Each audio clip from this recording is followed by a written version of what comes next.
So we are going to prove in this question mean value theorem.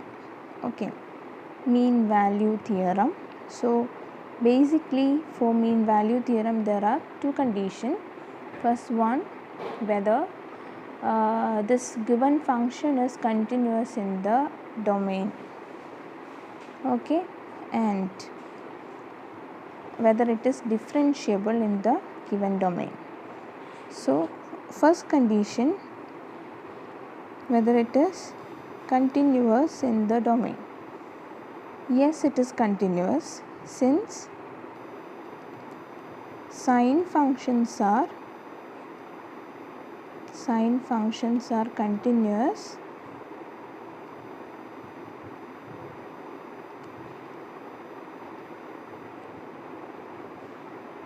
in the given domain. Here it is 0 and pi. Then second condition, whether it is differentiable in the given domain. So f dash of x equal to f of x is sin x minus sin 2x. So d by dx of sin x is cos x minus d by dx of sin 2x is cos 2x into d by dx of 2x is 2. Fine. So we can differentiate f of x in 0 and pi. So both the conditions are satisfied for mean value theorem. So there exists a c which belongs to 0 and pi. Okay, this is the final step, very important, such that f dash of c equal to f of pi minus f of 0 divided by pi minus 0. Okay, so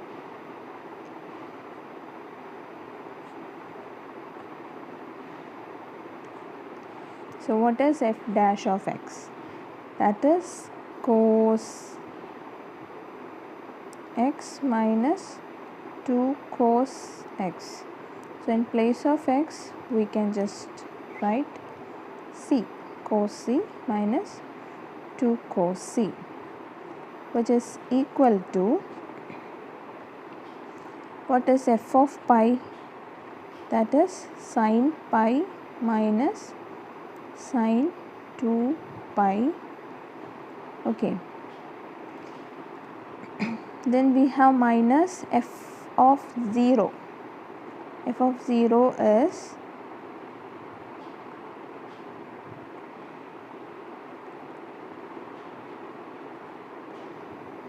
sin 0 minus sin 2 into 0. So finally all divided by pi minus 0. Okay, yes, so cos excuses, so cos c minus 2 cos 2c, there is a 2, okay, which is equal to, this whole thing is 0 because sin pi is 0, sin 0 is 0. So 0 divided by pi minus 0 is pi. Okay, so 0 by any number will gives 0. So we can write it as 0. Okay, so here we can just do one thing. Sorry, there is a sin 2 pi, right? Okay, so it is minus 1. Okay, so anyways I mean this is not minus 1, the whole term is going to be 0. Okay, just rearrange this one. Okay, if we multiply with minus 1 with both the side, it is going to be 2 cos 2c minus cos c equal to 0. Okay. Now this cos 2c we can write as 2 cos square c minus 1, right? Cos square c, 2 cos square c minus 1 minus cos c, which is equal to 0. Okay, so multiply 2 inside. So 4 cos square c minus 2 minus cos c equal to 0. Okay.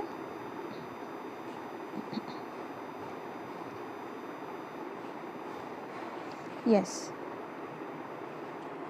Now 4 cos square c minus cos c minus 2 equal to 0.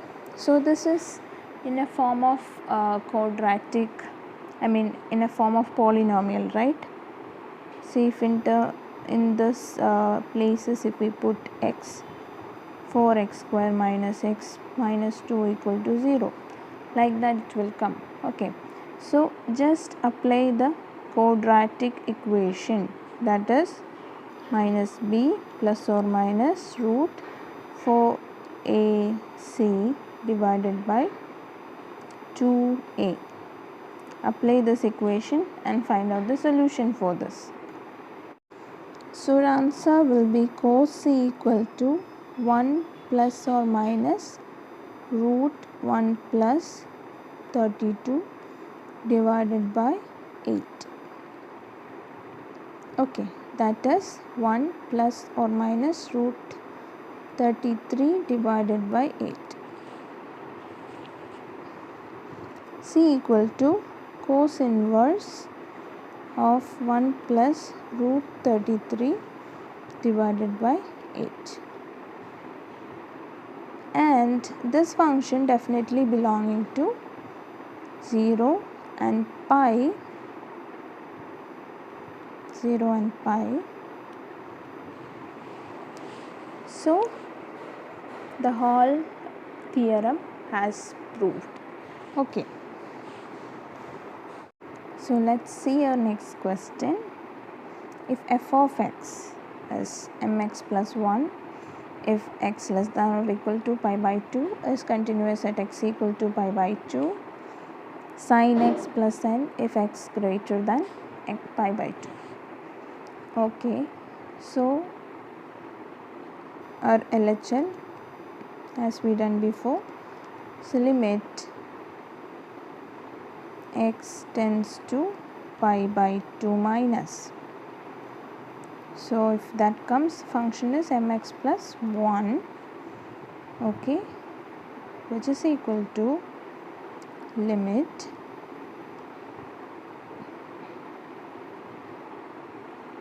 h tends to 0. I hope you remember this method. M into pi by 2 minus h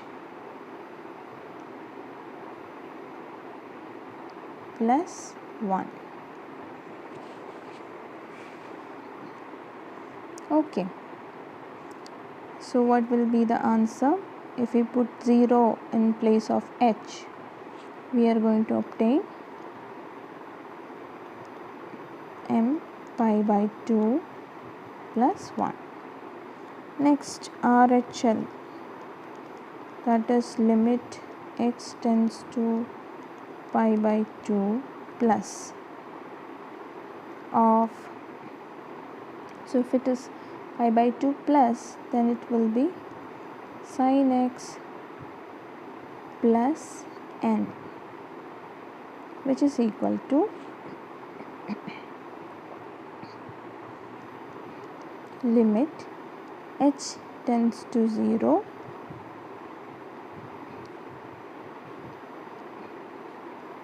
sin pi by 2 plus h, because it is pi by 2 plus, right, plus n. So our answer is going to be sine pi by 2 is 1, and if we put 0 in place of h, it is 0. So this answer is going to be 1 plus n. Okay. And so it has to be continuous at x equal to pi by 2. Okay, so that means LHL equal to RHL, right, that is m into pi by 2 plus 1 equal to n plus 1. So what will be the n value? So we can just solve for n equal to m into pi by 2, because this one and this one will get cancelled, right? So our final answer will be this. Since it is given, it is continuous at x equal to pi by 2. Okay.